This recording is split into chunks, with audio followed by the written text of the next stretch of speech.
Obod turmush ortidagi haqiqat, Yangilanishlar bardavom, ammo savollar hamon bisyor. korrupsiyaga qarshi beshafqat kurashamiz. Barchani mamnun etyapti deb biz bong uryapmiz, lekin ammo tizimlarda hali hamon kamchiliklar uchrayotgani bor gap. Yangi Sirdaryo gazetasining 10-noyabrdagi 44-sonida Kasalliklarga chalinish borasida ayollar ko'proq kasallikka chalinib halok bo'lyaptimi yoki erkaklar orasida ko'p o'chadi? umidimiz faqatgina shulardan bo'lib qolgan taqdirda Barvaqt o'limni oldini olish bo'yicha biz nimalarga e'tibor qilishimiz kerak? Biz esa maqolada keltirilgan faktlar orqali migratsiya agentligi faoliyatiga baho beramiz. Rahmat.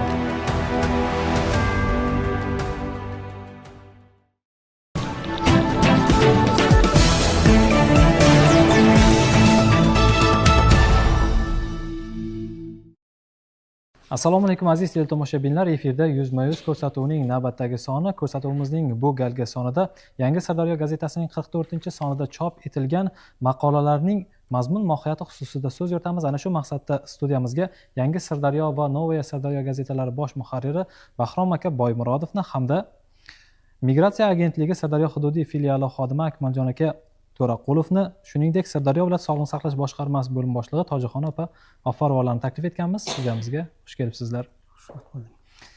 Gazetamizning 44-sonida fuqarolar dardi tinglandi, muammolar yechim topdi. Ko'ngillar xush, qalblar charog'on bo'ldi. Obod turmush ortidagi haqiqat, kasbiy rivojlanish sari dadil qadamlar, e'tirofda tibbiyot fidoyilari, korrupsiyaga qarshi beshafqat kurashamiz. Imkoniyatlar eshigi ochilganda, ishonch, hamjihatlik, adolat yangi O'zbekiston yuragida. Dars jadvalida kitobxonlik, mushtaraklik, milliy ta'lim tizimida xorij tajribasi, migratsiya agentligining faoliyati, sut qiymat zanjiri yangilanmoqda. Olam va odamlar kabi qiziqarli, mulohazali, tanqidiy, tahliliy maqolalar hamda yangiliklar o'rin olgan. Endi ko'rsatuvimiz avvalda ushbu maqolalarning qisqacha mazmuniga to'xtalib o'tsak, marhamat. Assalomu alaykum, hurmatli tomoshabinlar. Darhaqiqat ta'kidlaganingizdek, Yangi Sirdaryo gazetasining 10-noyabrdagi 44-sonida o'ziga xos bo'lgan bir qator qiziqarli, mulohazali, tahliliy va aytish lozim bo'lsa tanqidiy maqolalarga o'rin ajratganmiz. Mana barchangizning xabarlaringiz borki, joriy yilda kasaba uyushmalarining faoliyat ko'rsata boshlaganiga 120 yilligi butun yurtimiz bo'ylab katta bayram qilinyapti.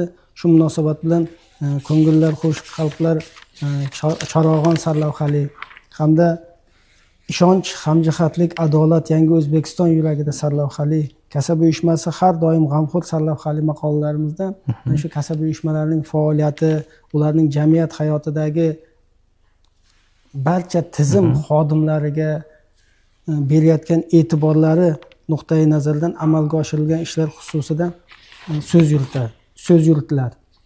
Bundan tashqari kasbiy rivojlanish sari dadil qadamlar sarlavhali maqolamizda esa mana o'tgan haftada 5-7 noyabr kunlarida viloyatimizda mavjud bo'lgan maktab direktorlarining 3 kunlik o'quv seminarlari xususida fikr mulohazalar bildirilgan bo'lib, bu yerdagi asosiy masala qaysi maktablarda bugungi ko'rsatkichlar, ya'ni oliy ta'limga kirishni yuqori ko'rsatkichi qanday va direktorlarimizning o'zi kasbiy salohiyati qanday, bilim darajasi qanday degan savollarga ushbu maqola orqali bevosita tanishishimiz mumkin. Va o'z navbatida aytishimiz kerakki, joriy yilda Qizil yarim oy jamiyatini tashkil topganiga ham 100 yilligi munosabati bilan gazetamizda O'zbekiston Qizil yarim oy jamiyati insonparvarlikning beshigi sarlavhali maqolada bevosita tanishishimiz mumkin. Va bilamizki, noyabr oyining 2-yakshanbasi bevosita tibbiyot xodimlari kuni hisoblanadi va joriy yilda tibbiyot xodimlarimizning ham bayrami respublikamiz miqyosida katta tantana qilindi, xususan Sirdaryo viloyatida ham va bevosita 4 ta bizning viloyatimizdagi tibbiyot xodimlari ham prezidentimizning farmoniga asosan bir qator orden va medallar bilan mukofotlandi. Bu xususda e'tirofda tibbiyot fidoyilari sarlavhali maqolada tanishishimiz mumkin. Endi jamiyatda har qaysi jamiyatda o'ziga xos bo'lgan illatlar mavjud. bu illatlardan bittasi bu korrupsiya hisoblanadi va korrupsiyaga qarshi beshafqat kurashamiz sarlavhali maqola Azamat Raupov tomonidan yoritilgan bo'lib, unda 2024-yilda qancha, 2025-yilning 9 oy mobaynida qancha korrupsion holatlarga yuz tutganligi va qaysi tashkilotlar bunda yuqori ko'rsatkichlarni va qaysilari past ko'rsatkichlarga egaligi haqida fikrlar yuritilgan. Imkoniyatlar eshigi ochilganda sarlavhali maqolada bevosita aytishimiz mumkinki, nogironligi bor shaxslarga berilayotgan e'tibor Guliston shahar misolida yoritib berilgan. Yangilanishlar bardavom, ammo savollar hamon bisyor. Albatta jamoatimizda bugungi kunda vohamizda ham kommunal tizimlar, xususan gaz, elektr energiyasi va suv ta'minotini yaxshilash borasida bir qator ishlar amalga oshirilyapti. Lekin aholi tomonidan ham bu sohalarga nihoyatda ko'p e'tirozlar yoki bo'lmasam masalalar qo'yilyapti. Shu sababdan ham Marjona Mirzabekova tomonidan yoritilgan ushbu maqolada suv tizimida uchrayotgan kamchiliklar xususida so'z boradi. Dars jadvalida kitobxonlik sarlavhali maqolada Muhammad Ali Ahmad tomonidan bevosita Alfa School nodavlat ta'lim muassasasida kitobxonlikni dars jadvaliga qo'yganligi ham bu bizni ancha quvontirdi deb aytishimiz mumkin. Bundan ham yangicha loyiha sifatida boshqa ta'lim muassasalari ham foydalansa maqsadga muvofiq bo'ladi deb o'ylayman.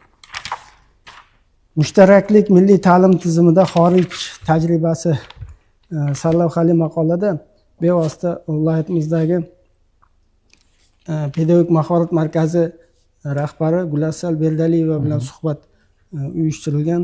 Ushbu suhbatda bugungi kunda pedagoglarimizni mahoratini oshirish, unga xorij tajribasini qanday joriy qilish, xorijiy pedagoglarni bugungi kunda viloyatimizdagi mehnatlari yoki bo'lmasam olib borilayotgan samarali ishlari xususida so'z boradi. Va o'z navbatida Olam va odamlar sarlavhali maqolada Xolida Pardaboyeva tomonidan gazetamizning ushbu sonida Tunis va Sitsiliya orollariga sayohat va ulardagi turistik salohiyatning qanchalik rivojlanganligi va O'zbekiston bilan qiyosiy tahlil nuqtai nazaridan va bugungi kunda bizni yurtimizda ham mana shu turizm, ichki turizm, tashqi turizm va kelayotgan mehmonlarimizga ko'rsatilayotgan servis xizmatlari masalalari atroflicha bayon etib berildi. Rahmat Bahrom aka. Mahallalar obod, turmush farovon, ishsizlar kamaymoqda, oilaviy ajrimlarning oldi olinyapti, ta'limda o'sish bo'y ko'rsatmoqda, tibbiyot sohasida rivojlanish barchani mamnun etyapti deb biz bong uryapmiz. Lekin ammo tizimlarda hali hamon kamchiliklar uchrayotgani bor gap. Obod turmush ortidagi haqiqat nomli maqolada viloyatimizda tug'ilishdan ko'ra o'lim soni ko'payganligi qayd etilmoqda. Xo'sh, buning sababi nimada?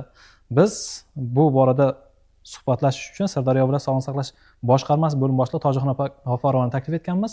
Studiyamizga xush kelibsiz. Marhamat. Avvalambor amalga oshirilayotgan ishlarga to'xtalsak. Albatta, bugungi kunda avvalambor aholi salomatligi va aholining o'sishi, aholi salomatligi, ularning kasalliklari aniqlanishi yoki oldingi yillarga solishtirmasda o'rganib chiqqanimizda o'lim sonining ko'payishi degan mana bu yerda yozilgan. Aynan kasalliklar orqali o'lim sonining ko'payishi. Agar bir yillarni sarhisob qiladigan bo'lsak, 2024-yilda 914.027 nafar aholi bo'ladigan bo'lsa viloyatimizda, bunda bizda o'lim ko'rsatkichi 3340 tani, ya'ni 3.6 ni tashkil etgan. Aholining o'sishi va uning ko'payish hisobiga 2025-yilda 3423 tani tashkil etgan bo'lib, bu ham 3.6% tashkil etgan.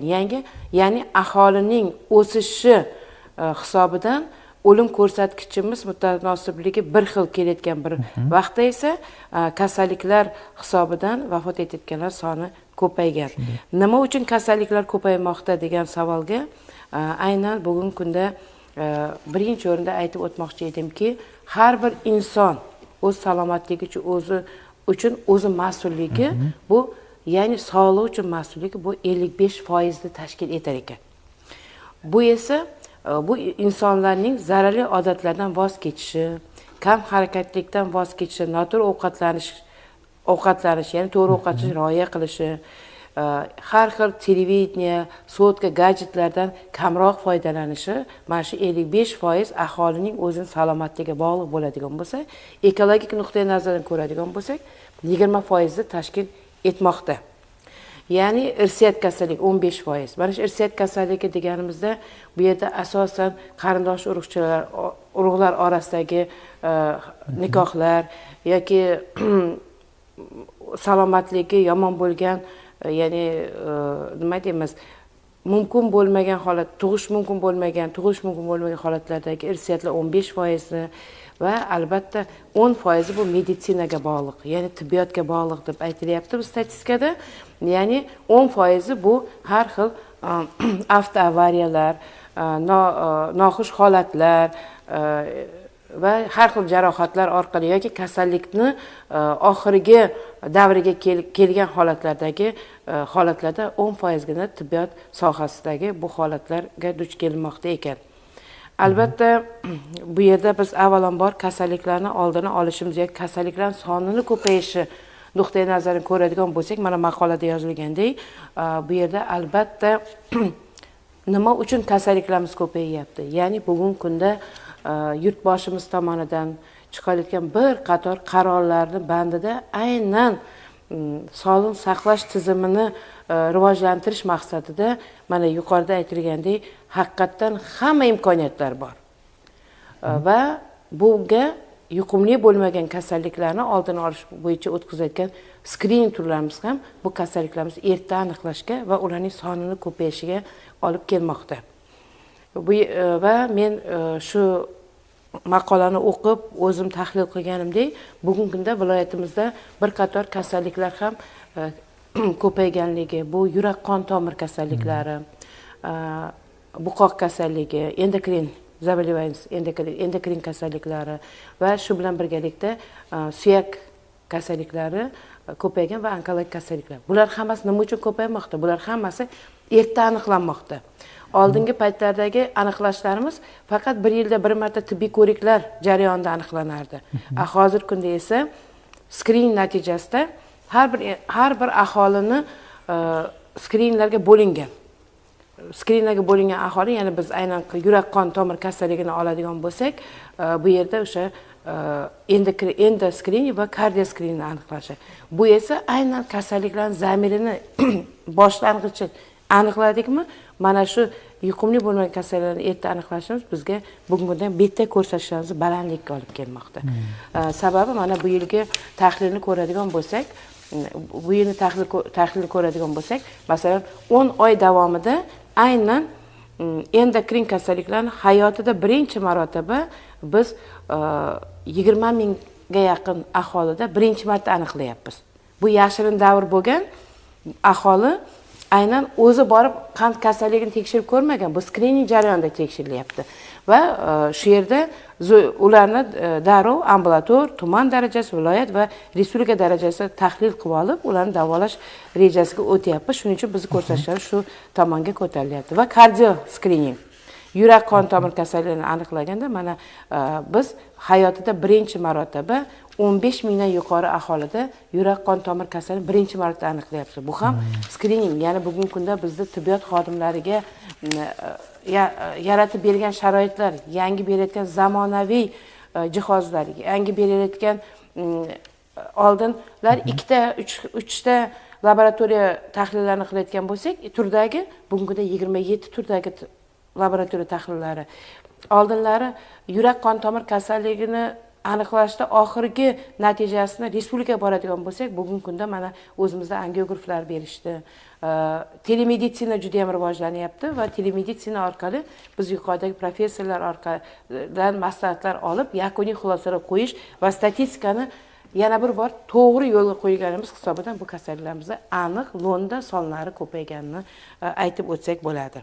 Toshxon opa, bu ayollar va erkaklar o'rtasida ham bir tahlil etadigan bo'lsak, aynan kasalliklarga chalinish borasida ayollar ko'proq kasallikka chalinib halok bo'lyaptimi yoki bo'lmasa erkaklar orasida ko'p uchraydi?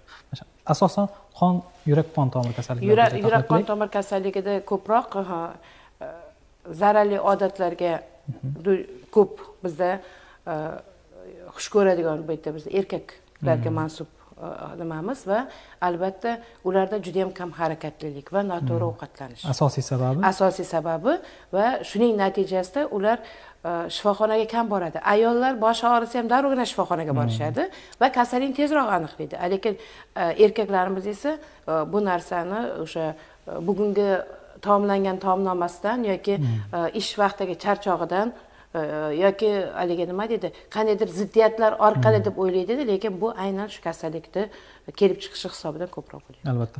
Va yuqorida aytib o'tganingizdek, baribir 55% aynan kasallikni davolash odamning insonning o'ziga bog'liq. Lekin maqolada najot esa faqat tibbiyotdan-da deb turib yakunlayapmiz.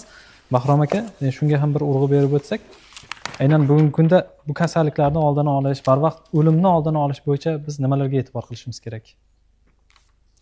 Endi bitta narsani tushunishimiz kerakki, bugungi kunda viloyatimizda tibbiyot sohasida ancha-muncha ishlar amalga oshirilyapti. Buni tibbiyot turizmi darajasida ham qo'shni respublikalardan kelib davolanib ketilayotganini albatta e'tirof etishimiz kerak. Va Tojixon opa juda to'g'ri ta'kidlarlarki, bu yerda odamlarni bir ogohlantirishimiz kerak deydi nazarimda Tojixon opa. Sababiki bugungi kunda mana ayrim kasalliklar yosharib bormoqda-da. Mana shu tomonga ham bir to'xtalib o'tsangizki, nima sababdan mana shu qon bosimining oshishi avvallari faqatgina yoshi katta insonlarda uchraydigan bo'lsa, bugungi kunda mana yurak qon tomiri kasalliklari ham yoshlarda yoki bo'lmasa o'sha qon bosimining oshishi 20 yoshlar, 25 yoshli yoshlarimizda ham uchrab bormoqda. Buning uchun aholimiz nimalarga e'tibor qaratish kerak? Bu najot tibbiyotdan deb tugatilishi bu aholimizga bir ogohlik sifatida shundayki, ya'ni sen kim bo'lishimizdan qat'iy nazar faqatgina yotib qolganimizda tibbiyot xodimlarini qoshiga biz bormaylik. Lekin qachonki bir yilda 2 marotabami yoki 1 marotabami tibbiy ko'rikdan o'tib turaylik. Bizning viloyatimizda tibbiyot sohasidagi mutaxassislarni albatta malakali mutaxassislarimiz yetarli. Lekin o'z navbatida baribir bu qon aylanish, yurak qon tizimidagi kasalliklarni ham 2% ga oshishi va albatta achinarli, o'zi o'lim holati bitta bo'lsa ham achinarli holat. Qachonki biz yiqilib yotib qolganimizdan keyin tibbiyot xodimlarining qoshiga bormaylik, balki ertaroq ularni ogohlantiraylik. Bular ham shunda ertaroq chorasini ko'rsin. Umidimiz faqatgina shulardan bo'lib qolgan taqdirda haligi nima deydi, 10% hayotga umid bo'lgan holatda tibbiyot xodimlari ham qo'ldan hech narsa kelmay qoladi-da baribir. Mana shu jihatlarga bir to'xtalib o'tsangiz, Tojixon opa. Albatta juda ham to'g'ri ta'kidlab o'tdingiz. Birinchi o'rinda nima uchun oxirgi vaqtda tibbiyotga boramiz degan savolni aytdingiz. Bu juda ham o'rinli bizga turtki bo'ldi. Men shu o'rinda to'xtalib o'tmoqchi edimki, nima uchun aynan yoshlar orasida ham arterial gipertenziya, yurak qon tomir kasalligi ko'payib ketmoqchi. Yoshlarimiz juda ham ko'p mana shu telefonga bog'lanib qolgan. Uxlash vaqtimiz bizda masalan kechki 10 dan tongi 6-7 gacha bo'ladigan bo'lsa, biz yoshlarimiz tonggacha faqat shu kompyuter va televizorda yoki telefonda o'tirishadi. Bu ham stress holatlarini olib keladi. Stress holatlarini olib kelish natijasida uyqusizlik bo'ladi. Uyqusizlik natijasida ular o'zini uyqusini ochish uchun har xil energetiklar ichyapti. Bu esa aynan yurak faoliyati, buyrak faoliyatlarini buzish natijada ularning stress holatdan kelib chiqib, asta-sekinlik bilan ularda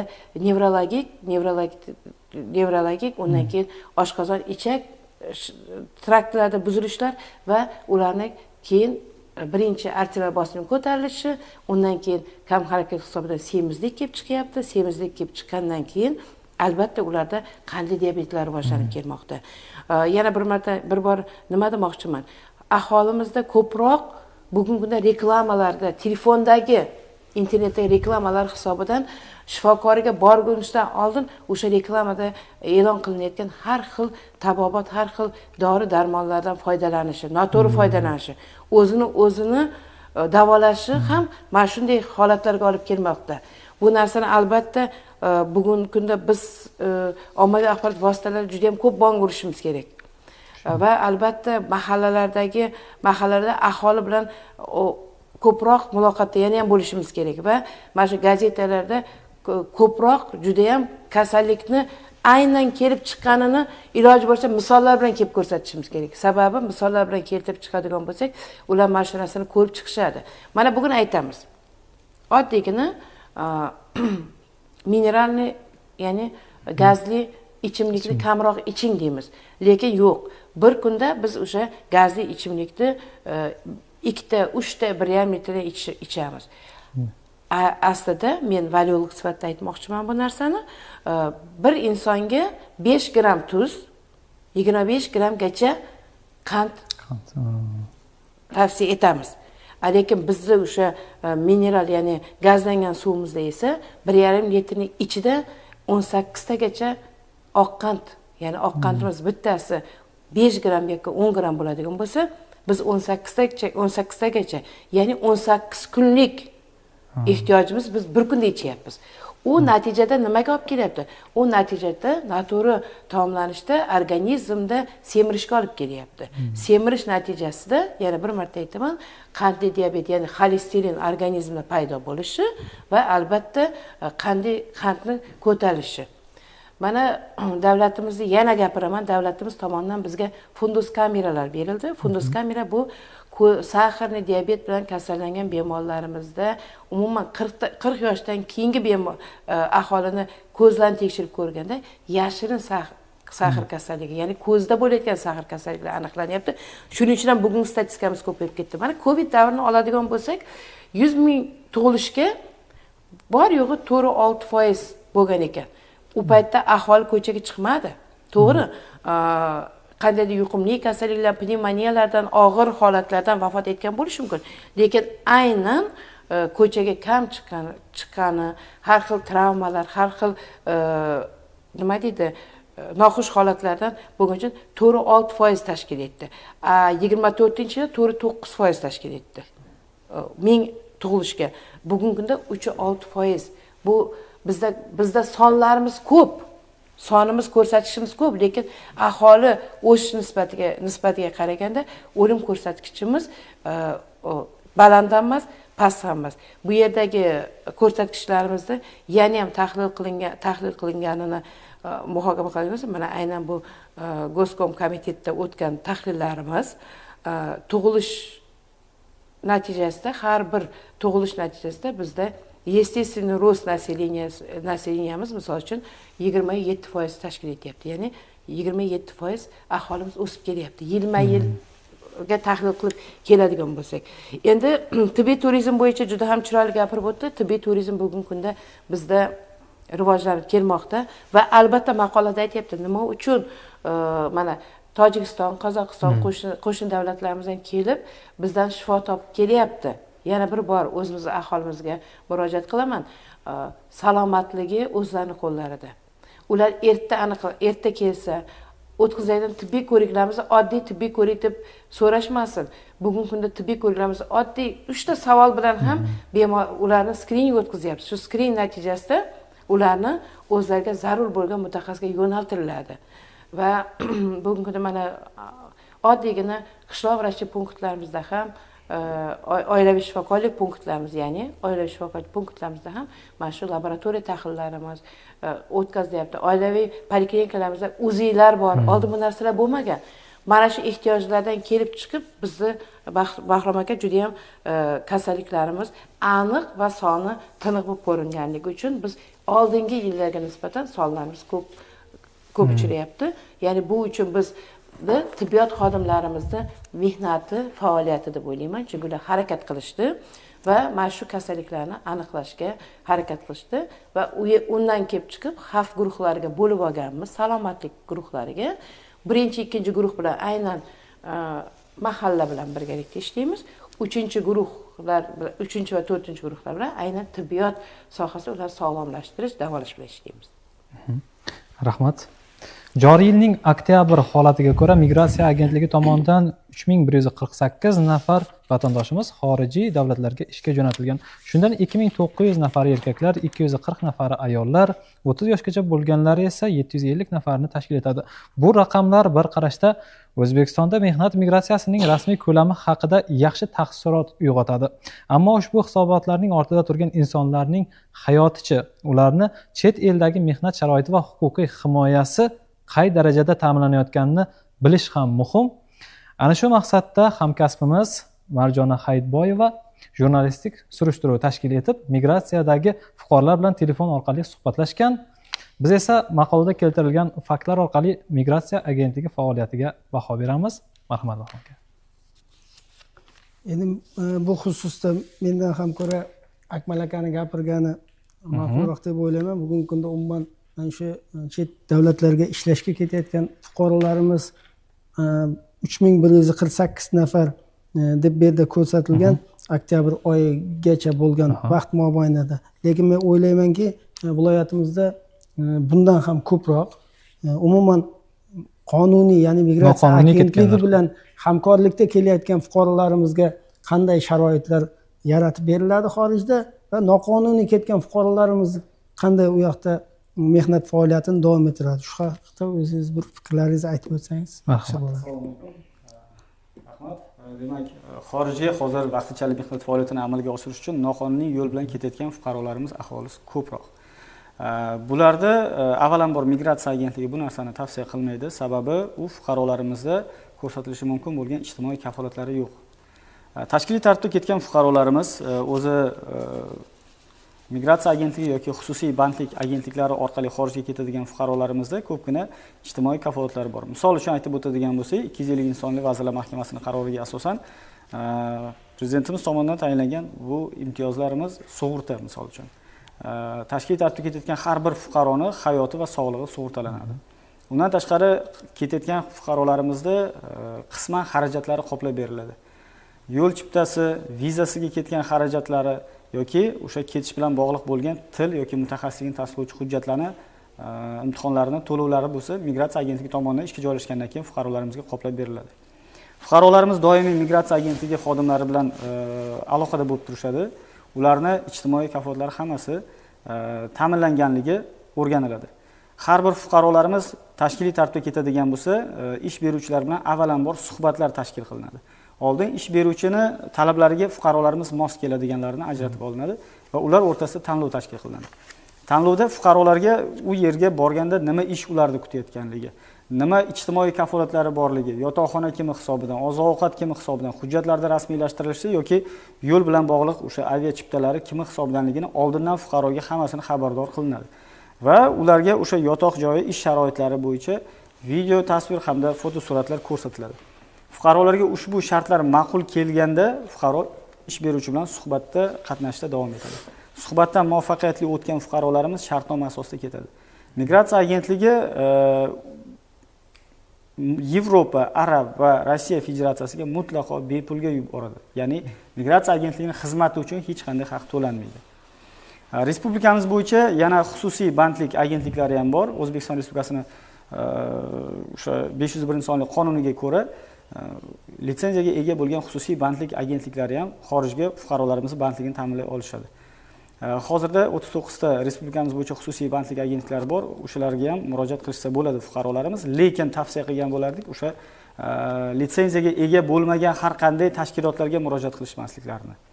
Hozir juda ham ko'p holatlar bo'lyapti. Xorijdan turib olib Buyuk Britaniyaga yoki Germaniyaga yoki rivojlangan boshqa davlatlarga ish taklif qilib fuqarolarimizga ulardan qanchadir to'lov evaziga ish bilan band qilishini va'da qilishadi-da, fuqarolarimiz to'lovlarini amalga oshirib qo'ygandan keyin aldanib qolish holatlari juda ham ko'p uchrayapti hozirgi kunda. Avvalambor chaqirib qolardik fuqarolarimizni, agar birortasi sizga ish taklif qilayotgan bo'lsa, migratsiya agentligiga uchrasangiz, biz o'sha korxona sizga ish taklif qilayotgan korxonani huquqi bor yoki huquqi yo'qligini biz o'rganib beramiz. Rahmat. Ko'rsatuvimiz yakunida yana qo'shimcha fikr mulohazalar bo'lsa bildirishingiz mumkin. Bitta narsani so'ramoqchi edim. Mana shu bugungi kunda qaysi davlatlarda va qaysi sohalarga bizga murojaatlar bo'lyapti. Shu haqda ham aholimizga bir fikrlaringizni aytib o'tsangiz. Eng ko'p hozir rivojlangan davlatlardan Germaniya davlatiga bizda ish o'rinlarimiz ko'p. Bu yerda asosiy ish beruvchining talabi nemis tili bo'yicha xalqaro til bilish sertifikati bo'lishi kerak va mutaxassislikni tasdiqlovchi hujjatlari, payvandchilik, haydovchilik va tibbiyot xodimlariga bo'lgan talablar ko'proq. Rahmat. Bizga ajratilgan vaqt ham o'z nihoyasiga yetib bormoqda. Ko'rsatuvimizga tashrifingiz, bildirilgan fikr, mulohazalar uchun sizlarga o'z minnatdorchiligimizni bildiramiz. Aziz teletomoshabinlar, kelasi ko'rsatuvlarimiz orqali ko'rishguncha xayr, salomat bo'ling.